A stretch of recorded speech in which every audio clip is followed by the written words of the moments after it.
કાજલી ગામનું ખૂબ જ ગૌરવ ધરાવતા જેઠાભાઈ રાઠોડનું દુઃખદ અવસાન થતાં તેમની અંતિમ વિધિ અને એમનું બેસણું ગઈકાલે એમના નિવાસસ્થાને રાખવામાં આવ્યું હતું.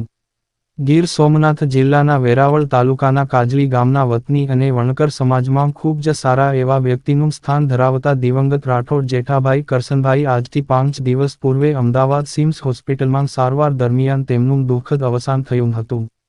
આજુબાજુના ગ્રામ્ય વિસ્તારોમાં શોકનું મોજું ફરી વળ્યું હતું. જેઠાભાઈ રાઠોડ સુત્રાપાડા ગામે કુમાર તેમજ કન્યા છાત્રાલયની સ્થાપના કરી હતી. એમાં વિદ્યાર્થીઓને રહેવા તથા જમવાનું વિના મૂલ્ય આપવામાં આવે છે. તેમજ જેઠાભાઈ એક ક્ષાર અંકુશ નિયંત્રણ કચેરીમાં ક્લાર્ક તરીકે નોકરી કરી અને અંદાજે 5 વર્ષ પહેલા નિવૃત્ત થયેલા હતા.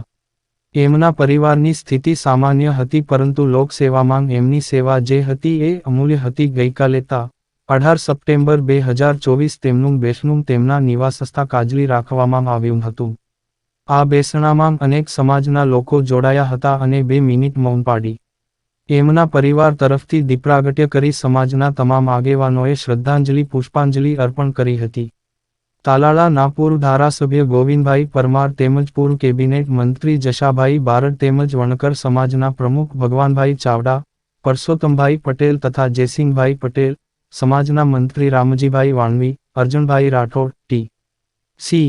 પરમાર, બીજલભાઈ પરમાર, જયંતિભાઈ ચાંપા, પી.ડી. મકવાણા, દેવરાજભાઈ ચંડપા, કે.પી. બામણિયા, અર્જણભાઈ ભજગોતર, ગિરીશભાઈ ભજગોતર, જીવરાજભાઈ ચાંડપા, રમેશભાઈ પટેલ, ભજગોતર ગોવાભાઈ નિવૃત્ત આચાર્ય, જગદીશભાઈ કમલેશભાઈ વાણવી, ફોટોન સ્કૂલના મેનેજિંગ ટ્રસ્ટી દિનેશભાઈ વાળા, પત્રકાર રાજેશ ભજગોતર, પરમાર, દેવાભાઈ રાઠોડ, વિનયભાઈ રાઠોડ, રામભાઈ જાદવ તેમજ નાની અનામી તમામ સમાજના આગેવાનો હાજર રહી અને શ્રદ્ધાંજલિ અર્પણ કરવામાં આવી હતી.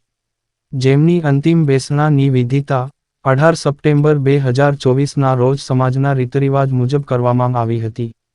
અહેવાલ ભીમજીભાઈ ભજગોતર, ગીર સોમનાથ. સાથે રિપોર્ટર રવિ